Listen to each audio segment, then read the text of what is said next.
The Age of Enlightenment dominated advanced thought in Europe from about the 1650s to the 1780s. It developed from a number of sources of new ideas, such as challenges to the dogma and authority of the Catholic Church, and by increasing interest in the ideas of science, in scientific methods. In philosophy, it called into question traditional ways of thinking. The Enlightenment thinkers wanted the educational system to be modernized and play a more central role in the transmission of those ideas and ideals. The development of educational systems in Europe continued throughout the period of the Enlightenment into the French Revolution. The improvements in the educational systems produced a larger reading public, which resulted in increased demand for printed material from readers across a broader span of social classes with a wider range of interests. After 1800, as the Enlightenment gave way to Romanticism, there was less emphasis on reason and challenge to authority, and more support for emerging nationalism and compulsory school attendance. History of education. Before the Enlightenment, European educational systems were principally geared for teaching a limited number of professions, e.g., religious orders such as priests, brothers and sisters, healthcare workers such as physicians, and bureaucrats such as lawyers and scribes, and they were not yet greatly influenced by the scientific revolution. As the scientific revolution and religious upheaval broke traditional views and ways of thinking of that time, religion and superstition were supplemented by reasoning and scientific facts. Philosophers such as John Locke proposed the idea that knowledge is obtained through sensation and reflection. This proposition led to Locke's theory that everyone has the same capacity of sensation, and therefore, education should not be restricted to a certain class or gender. Prior to the 17th and 18th centuries, education and literacy were generally restricted to males who belonged to the nobility and the mercantile and professional classes. In England and France, idealized notions of domesticity, which emphasized the importance of preparing girls for motherhood and home duties, fueled the expansion of schooling for girls.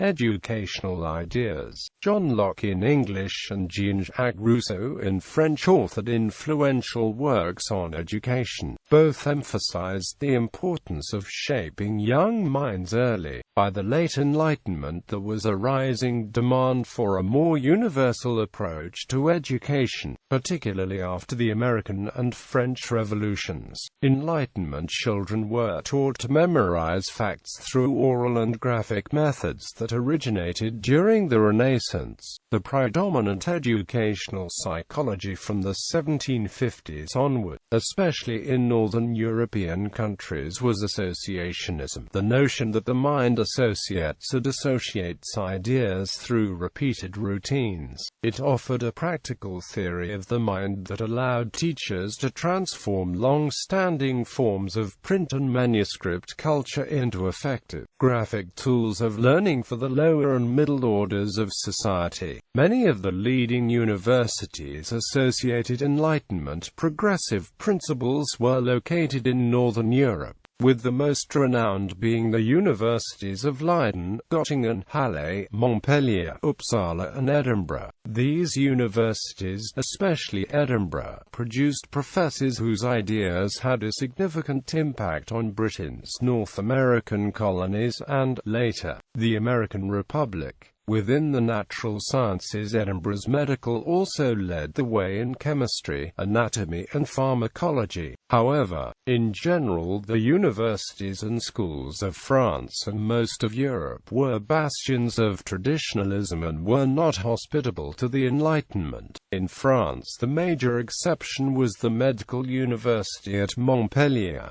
Growth of the education system. Literacy education was once considered a privilege for only the upper class.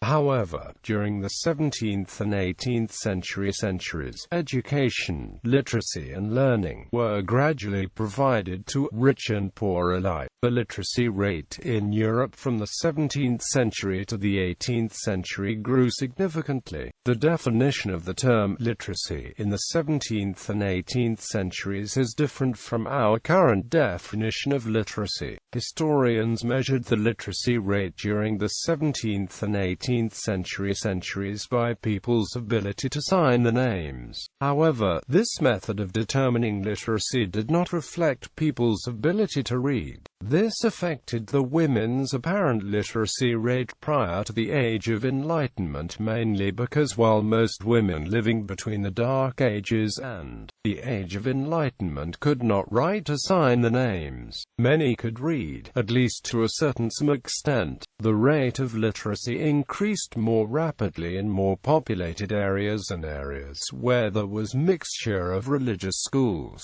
The literacy rate in England in the 1640s was around 30% for males, rising to 60% in the mid-18th century. In France, the rate of literacy in 1686 to 90 was around 29% for men and 14% for women. It increased to 48% for men and 27% for women. The increase in literacy rate was more likely due, at least in part, to religious influence, since most of the schools and colleges were organized by clergy, missionaries, or other religious organizations. The reason which motivated religions to help to increase the literacy rate among the general public was because the Bible was being printed in more languages and literacy was thought to be the key to understanding the Word of God. By 1714 the proportion of women able to read had risen very approximately to 25%, and it rose again to 40% by 1750. This increase was part of a general trend, fostered by the Reformation emphasis on reading the Scripture and by the demand for literacy in an increasingly mercantile society. The group most affected was the growing professional and commercial class. Writing and arithmetic schools emerged to provide the training the sons required.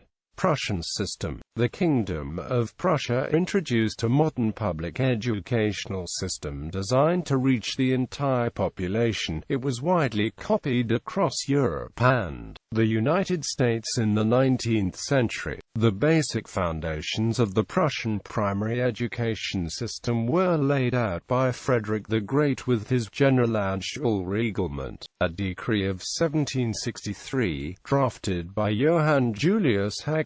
It mandated the schooling of all young Prussians, both girls and boys, to be educated by mainly municipality-funded schools from age 5 until age 13 or 14.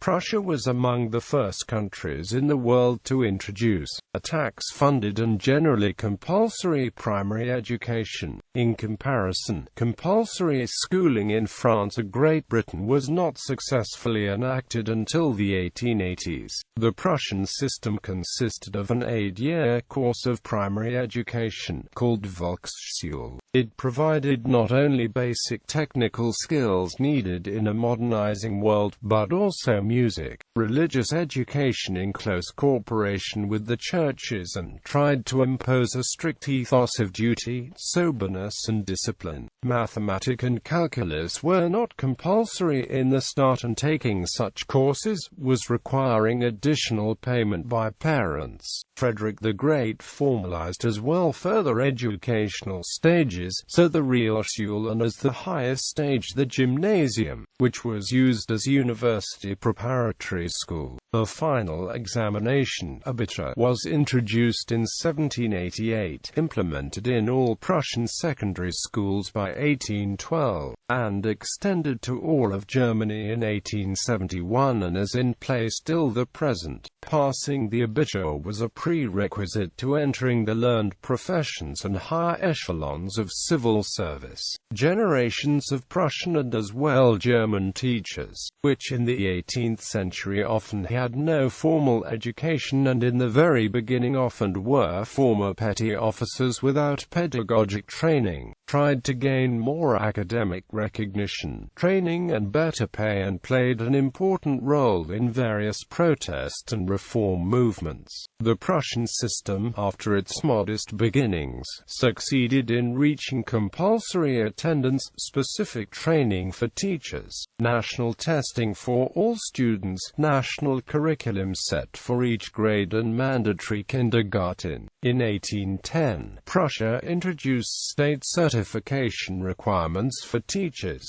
which significantly raised the standard of teaching, and Lt. In the 18th century, states were paying more attention to their educational systems because they recognized that the subjects are more useful to the state if they are well educated. The conflicts between the Crown and the Church helped the expansion of the educational systems. In the eyes of the Church and the state, universities and colleges were institutions that existed to maintain the dominance of one over the other. The downside of this conflict was that the freedom of thought on the subjects taught in these institutions was restricted. An educational institution was either a supporter of the monarchy or the religion, never both. Also, changes in educational criteria for higher income professions such as lawyers and physicians became stricter, e.g., requirements to have certain educational experience before being licensed, helped to promote increases in the numbers of students attending universities and colleges. Print culture. The explosion of the print culture, which started in the 15th century with Johannes Gutenberg's printing press, was both a result of and a cause of the increase in literacy. The number of books published in the period of the Enlightenment increased dramatically due to the increase in demand for books, which resulted from the increased literacy rates and the declining cost and easier availability of books made possible by the printing press. There was a shift in the percentages of books printed in various categories during the 17th century. Religious books had comprised around 50% of all books published in Paris at the time. However, the percentage of religious books dropped to 10% by 1790, and there was an increase in the popularity of books such as almanacs. The scientific literature in French might have increased slightly, but mostly it remained fairly constant throughout the 18th century. However, contemporary literature seems to have increased as the century progressed. Also, there was a change in the languages that books were printed in. Before the 18th century, a large percentage of the books were published in Latin. As time progressed, there was a decline in the percentage of books published in Latin. Concurrently, the percentage of books published in French and other languages increased throughout Europe. Of course, the importance of print culture to education is not simply about counting publication figures. Students had to use the books that were given to them, and they had to use pen and paper to organize and make sense of the information that they were learning. In this sense, print culture was closely tied to manuscript culture, particularly the skills and routines associated with note-taking. Perhaps one of the most notable accomplishments of Enlightenment educational systems is that they taught students how to efficiently manage information on paper, both in school and then in university. Public libraries. During the Enlightenment period, there were changes in the public cultural institutions, such as libraries and museums. The system of public libraries was a product of the Enlightenment. The public libraries were funded by the state and were accessible to everyone for free. Prior to the Enlightenment, libraries in Europe were restricted mostly to academies and the private collections of aristocrats and other wealthy individuals. With the beginning of state-funded institutions, public libraries became places where the general public could study topics of interest and educate themselves. During the 18th century, the prices of books were generally too high for the average person, especially the most popular works such as encyclopedias. Therefore, the public libraries offered commoners a chance of reading literature and other works that previously could only be read by the wealthier classes. Intellectual exchange. During the 18th century, the increase in social gathering places such as coffeehouses, clubs,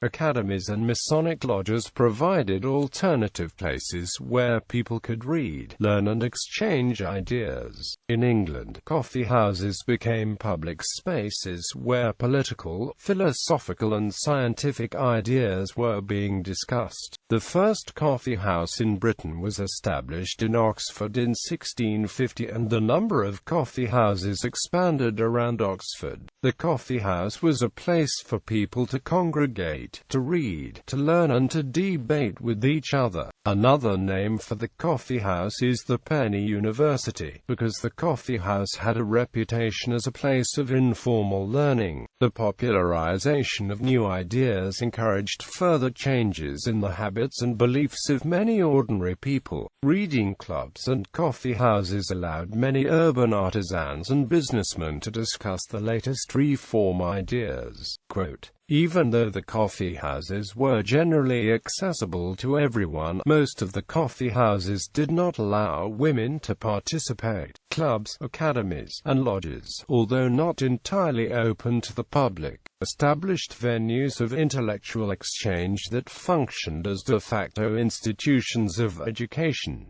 Status of education for girls.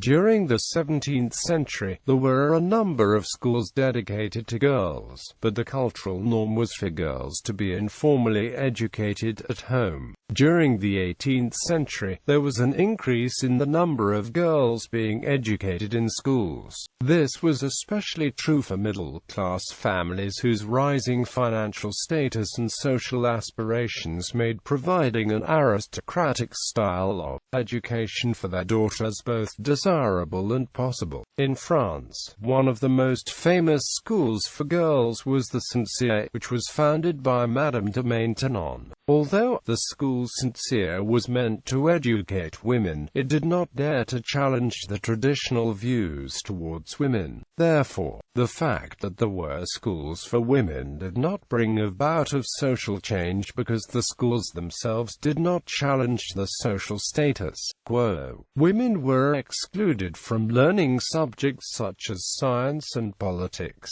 In October 1795, France created a national institute, normal schools, that excluded women from the professional study of philosophy.